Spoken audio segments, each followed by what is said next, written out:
Welcome back to Briggs on Books, our international talk show where we talk to authors from all over the world. Look at this book, Esteban. It's a series, and the author's name is Fish Nealman. If the name of the author alone doesn't get you, the stories will. By the way, besides just the books, I have Fish Nealman here on our show.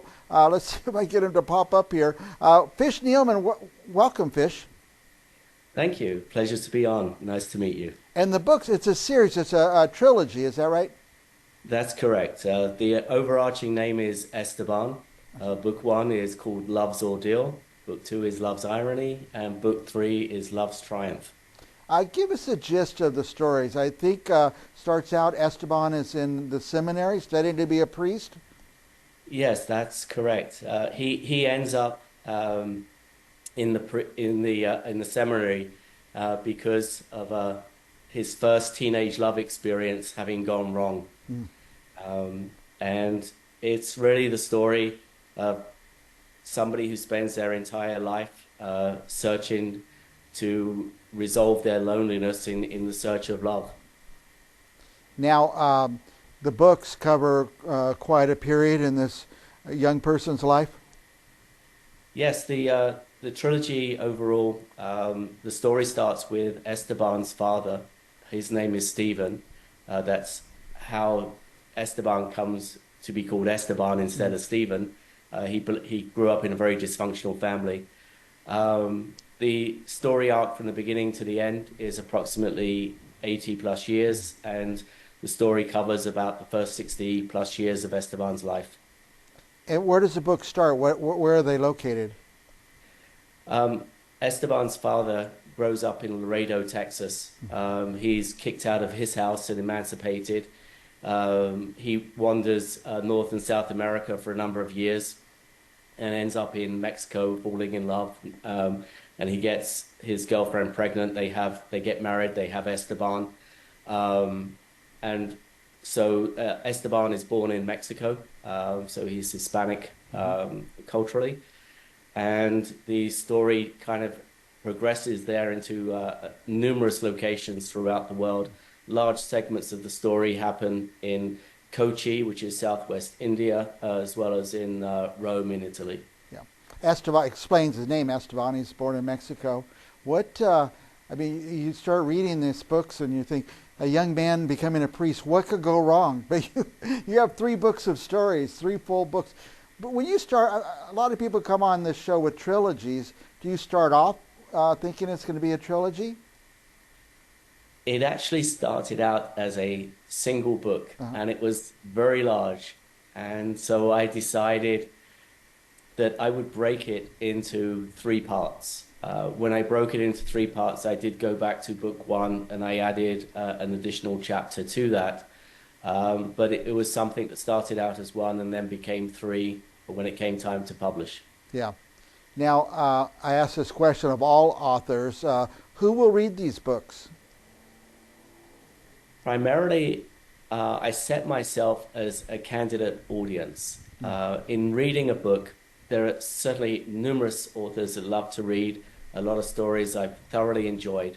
The one thing that I've often found was the endings become very disappointing, that you kind of get a sense of where it's going and then how the book concludes and wraps itself up. But a number of books have been a letdown to me. Yeah. So I wanted to write something that I thought the ending, that I nailed it.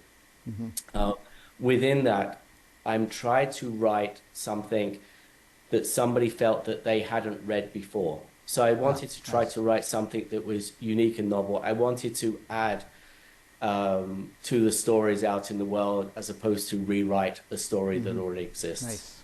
I like that. Your web address, by the way, we have it on the screen, tales.fish. Who knew that fish was a web extension instead of .com, .fish. So, and your IG's on the screen, Fish Nealman. Tell us, your parents named you Fish? Actually, they named me Neil. Okay. So the story behind that is that I've written a series of non-fiction books. I found that when I was writing non-fiction to explain very complex scenarios that I resolve to using metaphors and storytelling. And so one day my wife said to me, "Why don't you just write a story?" Mm. So I can't argue with my wife. So I did, and I just jumbled up my name No, to Fish Nealman, uh, primarily to keep my fiction work separate from my separate. nonfiction. Yeah, it's brilliant as far as I'm concerned. Now, speaking of the web address, tales.fish, if our viewers visit that site, what will they find? A little bit of information about me, access to links to buy my book, Okay. and a whole series of tidbits as to why some of the things in the books are the way they are. Whenever I'm reading an author, I love to find out information about them personally. So I appreciate you putting the web address out there like that. Fascinating, Fish. Are you finished writing, or you got another series in you? Hopefully, I have some more series. In terms of like the trilogy, so a lot of books will have prequels and sequels to them. I decided to write what I refer to regard as a sidequel. So I have another book coming out later this year that's a sidequel, and so it's happening alongside the Esteban story. And what I've done is I've taken one of the characters out of the Esteban story and then given him his own story Wow, I like that. inside. That particular book is called The Flat Tire. Right. Well, I sure appreciate you took a really, really long book and broke it up into 3 books. So I just pass up the long ones. You know, it's just there's so many books out there. And these books are intriguing, so I can see reading one and taking a little break and then reading another one and take a break, you read the third, and then you find out, oh, here's a side story that came out as well. I love that. I just love your way of doing that. Where can our viewers find these books? The usual places? Yes, Amazon, Barnes and Noble, they're is available around the world, and the Esteban series is available in paperback, hardback, Kindle, as well as Audible, so that if you like to listen to audiobooks, it's available on that platform Yeah. as well. Yeah, more and more audiobooks are so much easier because the older we get, the print in these books seem to get smaller and smaller. I'm sure just my eyes are getting worse.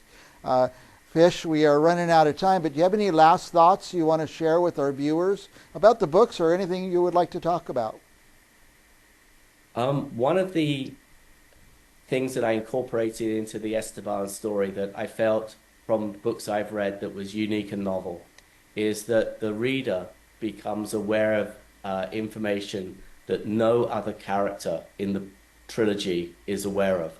So not only does the reader get to experience the story, the highs, the lows, the emotional journey of it, but they also come away with additional knowledge that nobody in the story knows about, which I kind of like that you end up with something more at the end. Yeah. That is great. I just encourage our viewers to buy these books, of course, but don't buy one. Click 5 times, buy 5 of them, give them away to friends and stuff. I love to do that. I'm always having to go to somebody's house for dinner. I like to take a book, and I always take I like to take a gift, and I always take a book. And these are just fascinating. I can't wait to dig into them myself. Thank you so much, Fish, for coming on the show. And Thank you so much for having me. hopefully, I just love interesting people. I'd like to talk to you for hours, but they only give us a few minutes. But I hope you'll come back again and again. I would love to. When the next book has a release date, I'll reach out to you and see if we can get something else scheduled. Thank you. Fish Nealman, award-winning author. We'll be back with more Briggs on Books right after this.